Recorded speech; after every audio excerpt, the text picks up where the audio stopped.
I thought that there'd be more wrangling behind the scenes, and I think you've got to hand it to South Africa's leadership, because the buck stops with the leader, right? But it cuts both ways. And I think we've got to compliment the South African government, as much as there were concerns around cost, around whether this whole big do will make much of a difference to the lives of ordinary South Africans on the ground. Those are valid questions, and that debate is on its place. But under the glare of the international stage, with the biggest economies here in our country, logistically, we've pulled it off. And in terms of leadership, South Africa has stood tall, in my opinion.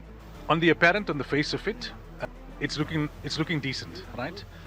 But remember, there's no formality, there's no legal binding to this declaration. So it leaves a lot of room for backroom deals. And for me, the great concern is this: that can the global South remain united?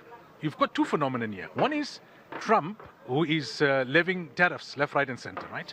The other, you've got China flooding the market left, right, and center.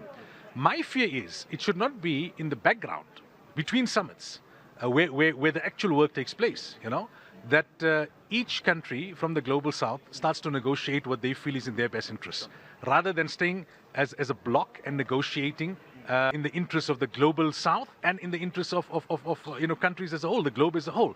Because if you want to break this hegemony and this domination of what you want to call the global North or Western powers, then you're already on the back foot, because they enjoy political and economic supremacy. That's why Trump can throw his toys out of the cot, and we have to respond quite respectfully, right? And his spokesperson can say to a president that you're running your mouth, and there's no diplomatic repercussion. Imagine if it was the other way around. If Vincent Gwena had to say that Trump was running his mouth, right?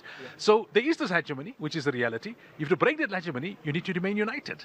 And I think that's the unity that I'm looking at. The unity of the global South as a bloc, one.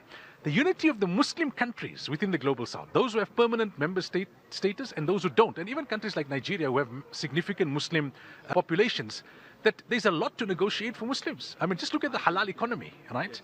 Look at the curse of Islam, or the scourge of Islamophobia. Will they remain united as a bloc and push and say we are 2 billion and counting, right? See us as commerce, not as culture. See us as 1/3 almost of humanity.